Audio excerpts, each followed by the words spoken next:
विराट अशा माणुसकीचं दर्शन घडवणाऱ्या मोर्चाच्या मध्ये उपस्थित असलेल्या महाराष्ट्राच्या मातीवर आणि माणुसकीवर प्रेम करणाऱ्या सर्व माझ्या बंधू भगिनींना माझा मानाचा मुजरा. आल्यापासून ऐकतोय प्रत्येकाच्या भाषणात कुठेतरी जातीचा स्पर्श होतो. आपण या भिंती कधी तोडणार आहोत? संतोष देशमुख स्वतःच्या जातीसाठी नाही मिळाला. संतोष देशमुख बीडचा चेहरा झाला. बीड हा पुरोगामी जिल्हा म्हणून ओळखला जातो. बीडचा इतिहास बघा. बीड मध्ये कधी काळी एकदा सोशलिस्ट निवडून आले होते, कधी एकेकाळी समाजवादी विचारांचे बबनराव ढाकणे निवडून आले होते, केशर काकी निवडून आल्या होत्या. अशा वेगवेगळ्या विचारांच्या वेगवेगळ्या जातीच्या लोकांनी बीडचं प्रतिनिधित्व केलं, पण त्याला जातीचा कधी स्पर्शच होऊ दिला नाही. माझ्यासारख्या गेले 35-40 वर्ष राजकारण जवळनं बघितलेल्या एका कार्यकर्त्याला हे पाहून दुःख होतं की महाराष्ट्रात जातीपाती कुठपर्यंत पोचल्या. वाल्मिक, त्याला तुम्ही वाल्मिक कशाला म्हणता? अरे तो वाल्या आहे.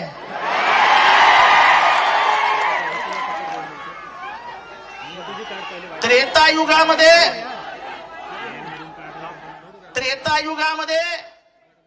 वाल्मिकी आले म्हणजे वाल्याचा वाल्मिकी झाला, आणि कलियुगामध्ये वाल्मिकीचा वाल्या झाला.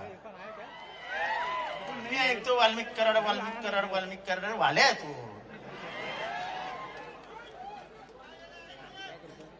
आता लोक मला इथं फोन करतात, हो साहेब तुम्ही वंजाऱ्या विरुद्ध बोलताय, माणुसकी जिवंत आहे की नाही महाराष्ट्रात? हॅलो, मी एका माणसासाठी लढतोय.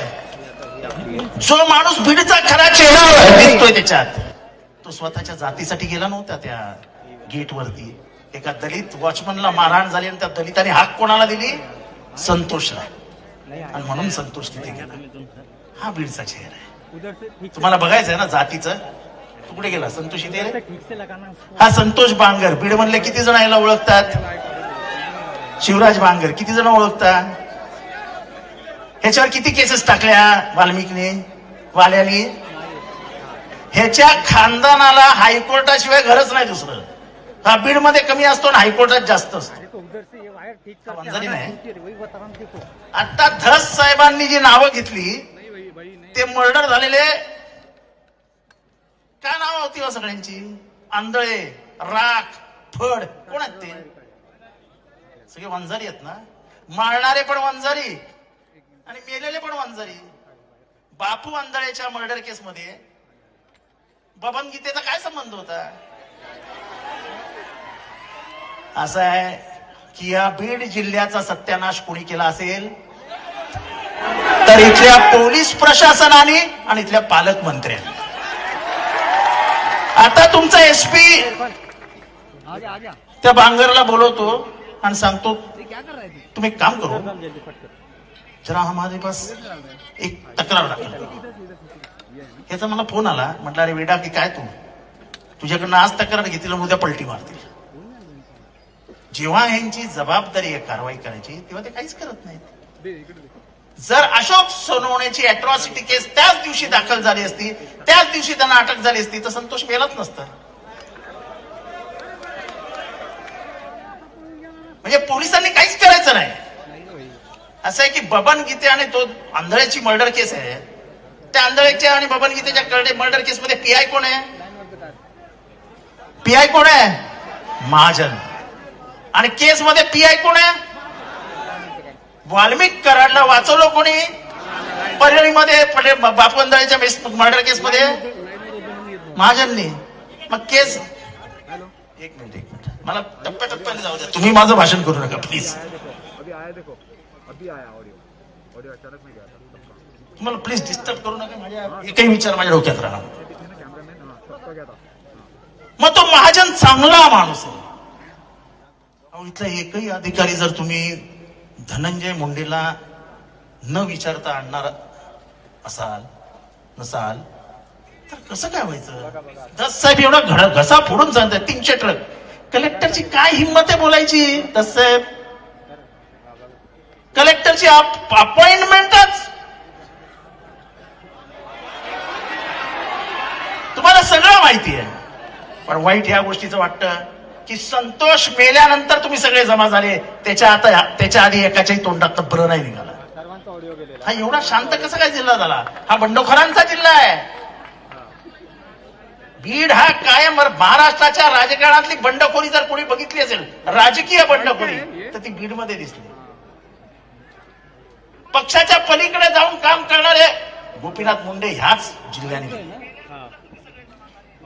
समाजवादी विचारांचे बबनराव ढाकणे ह्याच जिल्ह्याने, किशोर काकी जिल्ह्यात, क्षीरसागर ह्याच जिल्ह्याने केले. असा जिल्हा नाना पाटील. मला सांगा काय समजायचं की महाराष्ट्रातल्या संवेदना जिवंत आहेत की नाही?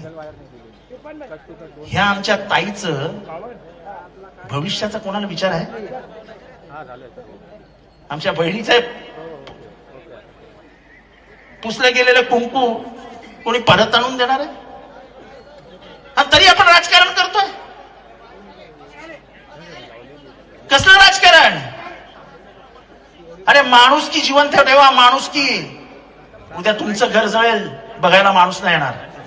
कारण का प्रत्येक जण जर आपलंच बघायला लागला तर ह्याच्या पुढे कोण कोणाच्या मदतीला येणार नाही. म्हणून मला जी एकी दिसते ना, ती माणसांची दिसते, माणुसकीसाठी आलेल्या माणसांची. आणि अशीच एकी ठेवा. नेता कितीही मोठा असो, या जनतेच्या पुढे कोणीही टिकत नाही. हा समजावत आहे. आज या बीड मधनं एक ठिणगी पडली आहे. ह्याचा लोक आंदोलनात बदल होईल. कुठल्याही नेत्याची ह्या जनतेला गरज नाही. वेळेत कारवाई झाली नाही तर महाराष्ट्रात आग लागल्याशिवाय राहणार नाही.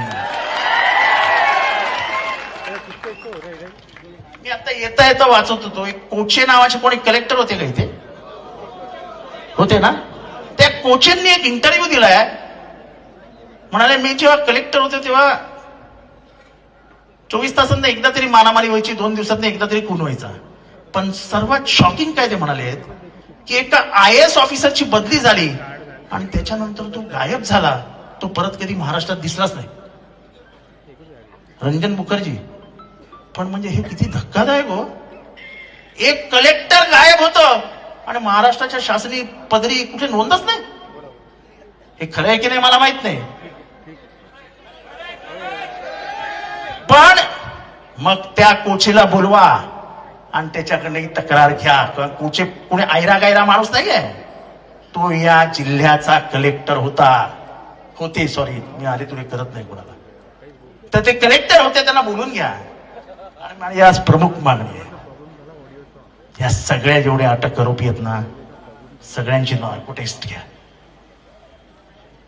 आणि होऊ द्या दूध का दूध, पाणी का पाणी. काळा त्यांच्या तोंडातलं सत्य. हे असं निघणार नाही. कोणाची हिंमत नाही की यांना फटकावून यांच्याकडनं काय काढून घ्यायची, वधवून घ्यायची. कोणाची हिंमत नाही. हा इस्माईल काय करेल? उद्या मुंबईत बसून धनुभावने एक फोन केला, जरा हे देते. हा जाणार नाही? हा जाणार की नाही? हात उचलून दाखवा सांगा बरं. मग काय कामाचं? म्हणजे मंत्रिमंडळात राहून हा डोळे दाखवणार. फक्त डोळ्याने इशारा केला ते संपली चौकशी. त्याच्यापेक्षा संतोषची चौकशी करू नका. उगाच ह्या पोरीला आणि त्याच्या आईला आशा लावू नका की न्याय मिळेल.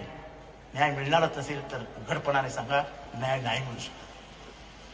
पण केल्यासारखं दाखवायचं आणि करायचंच नाही. अपेक्षा भंगासारखं दुःख दुसरं कुठलंही नाही. अपेक्षा भंग करू नका महाराष्ट्राचा. काय बोलतात ते, काय ते गोपीनाथ गडावरती महाराष्ट्रात म्हणाले कुठं असं होत नाही, फक्त काय बीडमध्ये होतं. अरे नाही झालं आमच्या ठाण्यामध्ये असा कधी इतका वाईट मर्डर. ज्या पद्धतीने मारलं, समोरचा माणूस व्हिडिओवरती बघतोय मर्डर कसा होतोय. अरे हा क्रूर कर्म आहे, क्रूर कर्म. रामन राघव आहे, रक्त पिपासू नरभक्षक आहे. मला त्याची ओळख पटली. एवढे दिवस आम्ही बोंबलत होतो की हे बीड मधलं थांबवा, बीड मधलं थांबवा. ते अंधारे, सुषमा अंधारे आज येणार होत्या, आल्या नाहीत. त्यांच्यावरती 307 दाखल केली. त्यांनी एक गुन्हा दाखल केलेला, तिच्यावर इतका तो दबाव टाकला की तिला मागे घ्यावं लागलं पुन्हा. यांनी कोणालाही सोडलेलं नाही. सगळे धंदे यांचे, मटक्याचे पण ह्यांचे, दारूचे पण ह्यांचे, सगळे धंदे यांचे. पण कोणी एक माणूस बोलायला तयार नाही. दस साहेब, मी सभागृहातही बोललो होतो आणि आजही बोलतोय, आका बिका काय नाही. आकाचा बाप कोण आहे? कोण आहे? अजून जरा जोरात सांगा. एवढी जनता सांगते तरी आपण नाव नाही घेत. अहो, एवढ्या जनतेला माहिती आहे आकाचा बाप कोण आहे, तर त्याला मंत्रिमंडळात ठेवलाय कशाला? त्याला मंत्रिमंडळात पहिला आखला. शिव्या घालणारे फोन येतात मला आज सगळ्यांना एक सांगायचं आहे. हे थांबा रे, मला एक सगळ्यांना सांगायचं आहे. मी जातीने वंजारी उभा आहे, पण माझ्या बहिणीचं कुंकू पुसलं गेलंय आणि जर मी शांत बसणार असेल तर मी वंजारी नाही.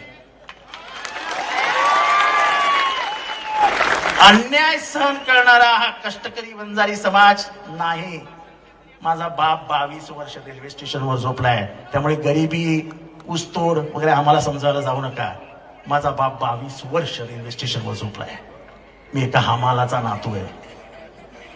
18-20 दारिद्र्य होतं आमच्या घरात, पण लढण्याची तिथनच हिंमत आली आणि म्हणून आज लढायला उभं राहिलं.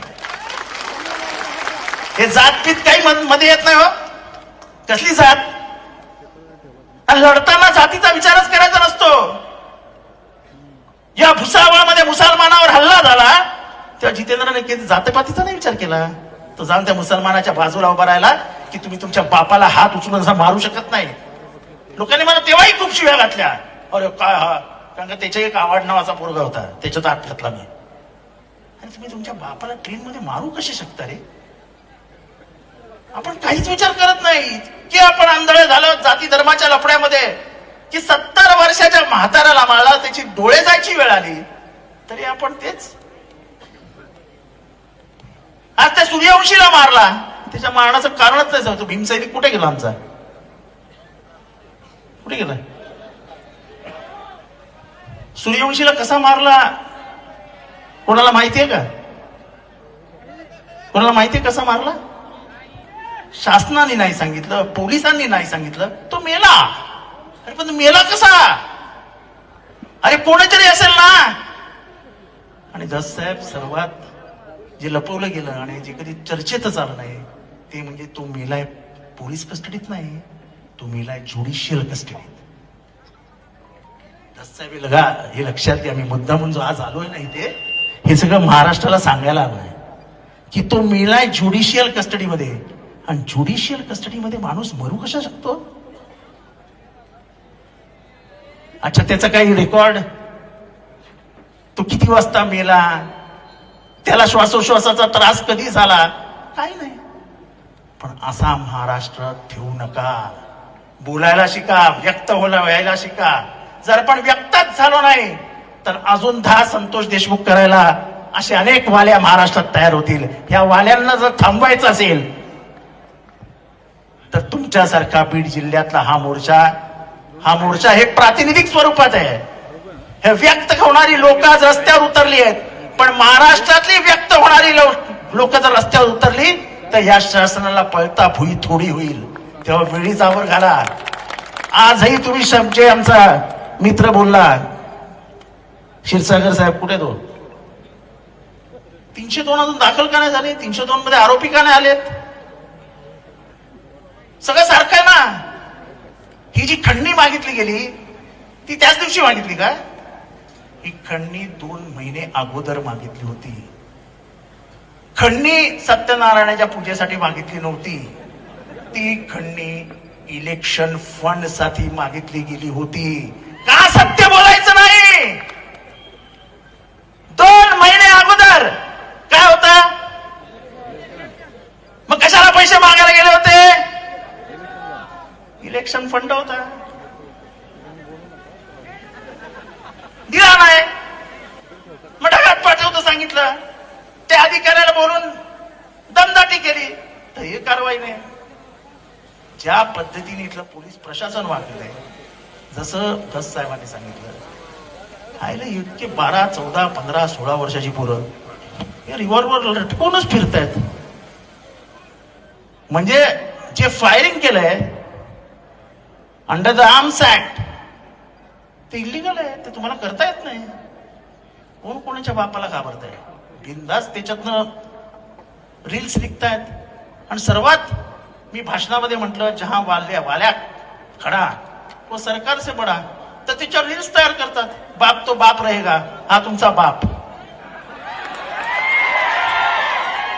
या बापाला पुरल्याशिवाय आता शांत बसू नका.